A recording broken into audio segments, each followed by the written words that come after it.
Welcome to honey vlogs. ఈరోజు మన recipe వచ్చేసి క్యాన్బెర్రీ బీన్స్ కర్రీ ఎలా చేయాలో చూసేద్దాం రండి. కడాయిలో 2 to 3 tablespoon of oil వేసుకొని అందులో యాలకులు, లవంగాలు, దాల్చిన చెక్క యాడ్ చేసుకోవాలి. యాడ్ చేసుకున్న తర్వాత 2 నుంచి 3 మీడియం సైజ్ ఉల్లిపాయల్ని కట్ చేసుకొని కడాయిలోకి యాడ్ చేసుకోవాలి.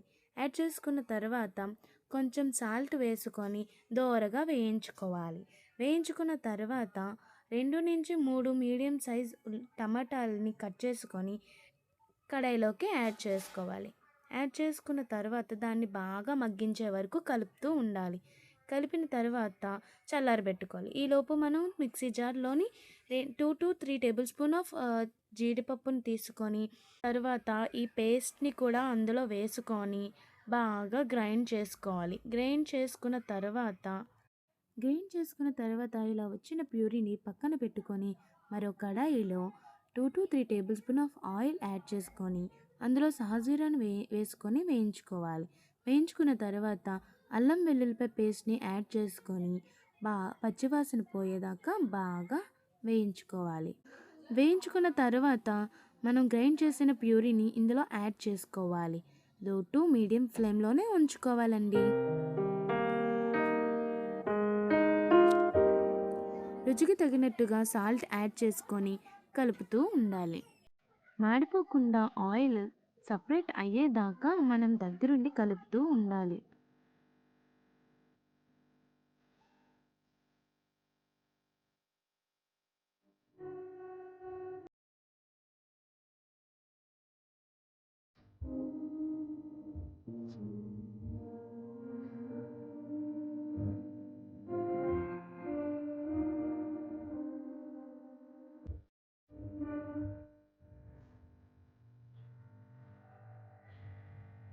ఆయిల్ సపరేట్ అయిన తరువాత ధనియాలు, జీలకర్ర పొడిని ఇందులో యాడ్ చేసుకొని మరొకసారి కలుపుకోవాలి. మేము ముందుగానే క్యాన్బెర్రీ బీన్స్ని కుక్కర్లో 3 to 4 విజిల్స్ వచ్చేదాకా ఉడకబెట్టుకున్న క్యాన్బెర్రీ బీన్స్ని ఈ మిశ్రమంలో యాడ్ చేసుకోవాలి.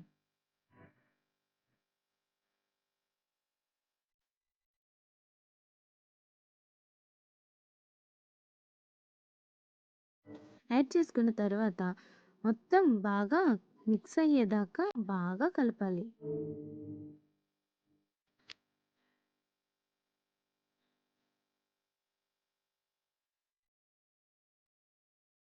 మన గ్రేవీకి తగినట్టుగా వాటర్ని యాడ్ చేసుకోవాలి.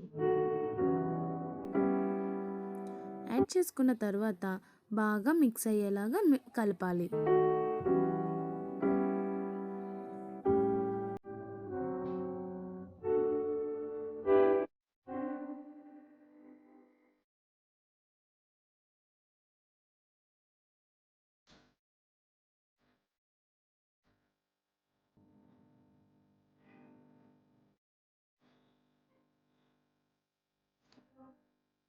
దగ్గర పడేదాకా కలుపుతూ ఉండాలి.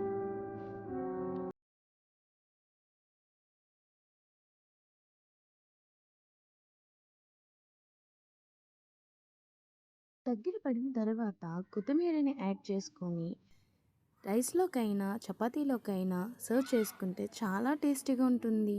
ఒకసారి ట్రై చేసి